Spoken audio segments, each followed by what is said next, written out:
দক্ষিণী সিনেমার সুপারস্টার আল্লু অর্জুন প্রথম কোনো তেলেগু তারকা হিসেবে ভারতের জাতীয় চলচ্চিত্র পুরস্কারে সেরা অভিনেতার খেতাব জিতেছেন তিনি। পুষ্পা সিনেমার জন্যই সেরার মুকুট মাথায় উঠেছে তার। এই সিনেমায় ব্যাপক সাফল্যের পর থেকেই দ্বিগুণ হয়েছে অভিনেতার পারিশ্রমিক। বর্তমানে পারিশ্রমিকের দিক থেকে শীর্ষস্থানে রয়েছেন আল্লু অর্জুন। সবচেয়ে বেশি পারিশ্রমিক প্রাপ্ত তারকাদের তালিকায় একেবারে প্রথমে নিজের নাম লেখালেন তিনি। অজস্র সুপারহিট ছবির মোট বক্স অফিস কালেকশনকেও নাকি ছাপিয়ে গেছে তার পারিশ্রমিক। এদিকে বক্স অফিসে মুক্তির অপেক্ষায় পুষ্পা 2। ট্র্যাক টলিউডের প্রতিবেদন অনুযায়ী এই ছবির জন্য নাকি প্রায় 300 কোটি টাকা পারিশ্রমিক পেয়েছেন অভিনেতা।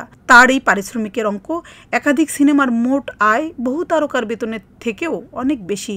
এই প্রতিবেদন অনুযায়ী ভারতের সবচেয়ে বেশি পারিশ্রমিক প্রাপ্ত অভিনেতা এখন আইকন স্টার। 2021 সালে মুক্তি পায় পুষ্পা, যা দর্শক মহলে বিপুল সাড়া ফেলে। এই ছবির খ্যাতি ছড়িয়ে পড়ে বিদেশেও। কোভিড পরবর্তী সময়ে যখন প্রেক্ষাগৃহ ধুঁকছে রীতিমতো, সেই সময়ে দাঁড়িয়েও দুর্দান্ত ব্যবসা করে এই ছবি।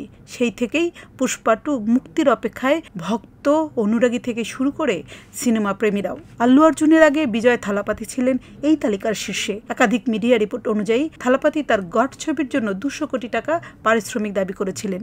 সেই ছবিতে তাকে দ্বৈত চরিত্রে দেখা যায়। তবে পুষ্পা 2 ছবির হাত ধরে সেই রেকর্ড ভাঙলেন আল্লু অর্জুন।